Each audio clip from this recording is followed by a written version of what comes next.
Bonjour. Module 3e. Les environnements d'une entreprise culturelle. Dans ce 3e module, nous nous intéressons aux environnements d'une entreprise. L'environnement d'une entreprise artistique et culturelle représente l'ensemble des éléments extérieurs à l'entreprise en relation avec ses activités. On peut définir l'environnement comme l'ensemble des forces qui agissent sur l'entreprise et qui contribuent en retour à générer un résultat. On distingue deux types d'environnement. 1. Le micro-environnement. Il est composé d'éléments, les acteurs qui influencent l'organisation, mais que celle-ci a le pouvoir de modifier.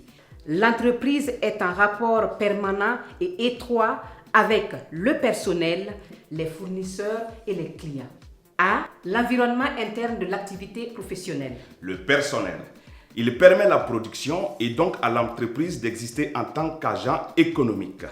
Les fournisseurs fournissent à l'entreprise ce dont elle a besoin en matière et services. Les clients. Sans eux, l'activité perdrait toute raison d'être. B. L'environnement externe de l'activité professionnelle. Il se constitue de tous les acteurs avec qui l'entreprise est amenée à rentrer en contact en dehors du cercle étroit de l'activité. Les bailleurs de fonds, l'État, les institutions, les concurrents. 2. Le macro-environnement. Il est composé d'éléments, les facteurs qui influencent l'organisation, mais que celle-ci peut très difficilement modifier, voire pas du tout. On distingue entre autres l'environnement juridique. Il s'agit de la législation en vigueur et de son évolution.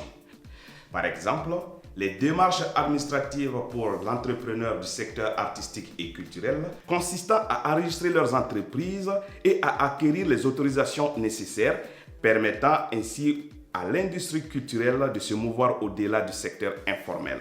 L'environnement économique. Le développement d'une entreprise dépend du contexte économique. De la capacité de marché, public, spectateurs, chaînes de diffusion, maisons de diffusion, etc. Niveau de savoir-faire des travailleurs, qualification, formation, niveau de vie de la population, pouvoir d'achat.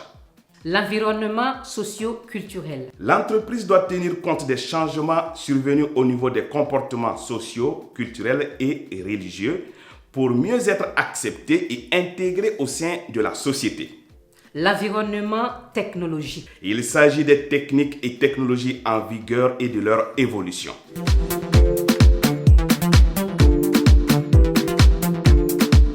Je suis Toudeba Bobélé, artiste, conteur, professionnel. Moi, par exemple, je ne vis pas d'autre chose, je vis que du conte. J'aimerais dire à tous ceux qui veulent entreprendre dans le métier des arts, particulièrement le conte, qu'il y a la place pour tout le monde. Et c'est une question de volonté, c'est une question de décision, c'est une passion. Et il faut le faire sérieusement. Quand tu le fais sérieusement, tu prendras la place qu'il faut.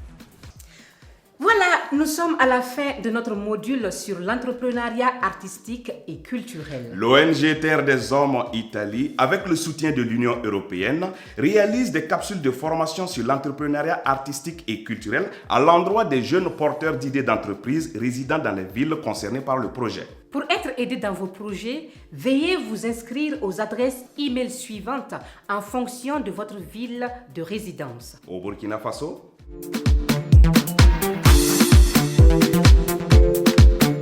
au Niger,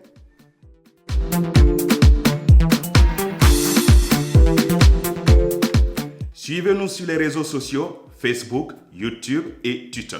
Vous pouvez aussi contacter les cadres de concertation des jeunes des villes précitées.